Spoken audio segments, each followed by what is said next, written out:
How much does the government know about? Yes, the Feed Ghana program started with a campaign to bring back Ghanaians into agriculture or to bring back Ghanaians into farming. And in formulating the policy, our major target is the cereals, specifically rice, maize, soya beans, and sorghum. So we are very much aware that when we implement those interventions, there will definitely be an increase in yield, and there will definitely be an increase in total produce throughout the year. As a result of that, in the Feed Ghana policy document, we have a strategy called a strategic stocking system, which is to support the buffer stock to buy a strategic stock during the time of harvest.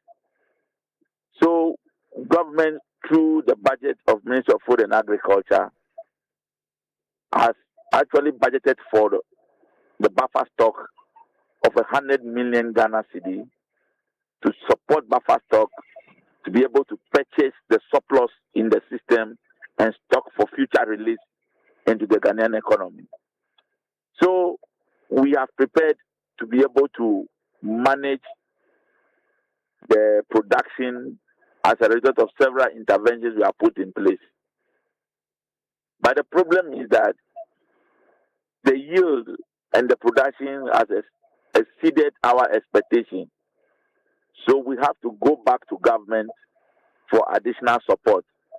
And through the interventions of the minister and the president, an additional funds of 100 million has been allocated to the buffer stock to continue the purchase of a strategic stock. So yes, we are very much aware and the strategies are in place. Apart from that, we are also planning to establish a warehouse receipt system that will be able to absorb all the excess productions in the system. So yes, we are very much aware that there's going to be an increase in production, and there is a production of rice currently in the system that we call in agriculture Glut, and the ministry and the Feed Ghana Secretariat is managing it. Will the 100 million that's been put on the table now be enough to absorb everything that is left? No, we actually need about 500 million Ghana cedi to be able to manage the Glut fully. So the minister, in collaboration with the development partners, especially the World Food Program, have several meetings, and we are putting in a lot of measures to ensure that we get additional funding from the development partners that will assist us to be able to mop up all the excess produce in the system. How soon do you anticipate to be able to do this? Now, the operation is ongoing. As I said, government has given an additional 100 million, and we are currently the certified buyers have been moved to the field and they started buying. Okay. The next thing is to get an additional funding. As I said, discussions are very much advanced to be able to get some support from the DPs to be able to support the system so that we can be able to get the 500 million to mop up all the excess produce from the system.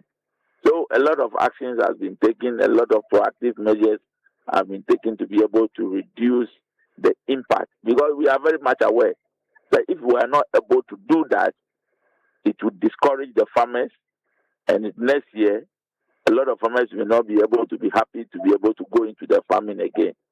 So strategic stock buying and buying the reserves from our farmers is very, very critical for the survival and the continuation of the Feed Ghana program. That's great. In fact, exactly. I was just speaking to Charles Nyaba, who is president of Peasant Farmers. He's talking about some long-term plans. But in the meantime, he says one of the difficulties they've had is engaging you. So they pass on information to farmers as to who is buying what, where, and when, so that the farmers are able to know which aggregators they are selling to. Have you? You see, let me quickly respond to that one. You see, the Feed Ghana program specifically, we have a policy document, and in the preparation of that policy document, all the key stakeholders in the agriculture sector were fully engaged, and the Peasant Farmers Association and other stakeholders in the agriculture sector were extensively engaged in the formulation and putting up the document together. So the details of what the interventions and the plans that the government has under the Feed Ghana program they were all very much aware of all the plans that we intend to implement. That's one. So there's no way anybody in the space will say that he doesn't have knowledge or he's not engaged as far as discussions on how we are going to manage post-harvest loss, how we are going to manage warehousing systems and the establishment of the farmer service centers. These were issues we discussed extensively at the validation stage of the process of putting up the policy document together. So I will be very much surprised if there's any stakeholder who will say that he is not aware or he doesn't know what is in the document or what interventions that are in there for farmers. He's talking about the extraordinary circumstance that you are confronted with now. So the question is, who is buying on behalf of government? Where can they find that person so that they can be able to offload the glut? Yes, you see, currently the pricing regime of cereal is determined by the planning committee or the buffer stock planning committee. That is, we call it the producer price buying committee. That is the body that is involved in the pricing of commodities, especially the cereals in Ghana. Now, that body comprises of a lot of farmer groups. For instance, on the table, we have the peasant farmers there, we have the commercial farmers there, we have input distributors on the committee. So all groups of people are engaged. Ghana commercial farmers are involved in the determination of the producer price of our various produce in the country. So at that level of discussion, everybody knows who is supposed to buy, those who are in charge. Because I am very much aware, because they are aware that we have trained and certified certain category of people across the region who are supposed to go around and purchase this produce and bring it to buffer stock. So administratively, it is buffer stock that is in charge of buying the produce through private certified people.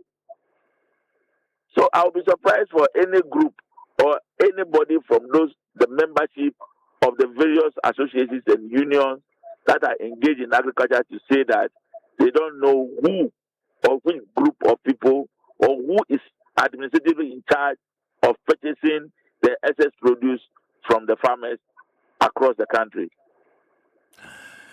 Mr. Demordzi, if you don't mind, my producer will get in touch. You can arrange a date for next week. We can talk about Feed Ghana. There's no problem.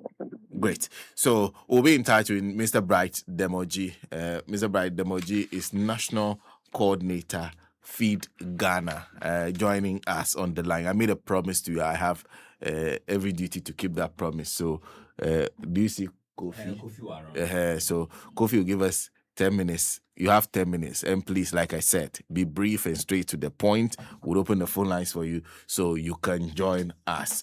To conclude today's show, very interesting rounds being taken by the finance minister ahead of the budget. He's been busy, SM. The finance minister has been wild by his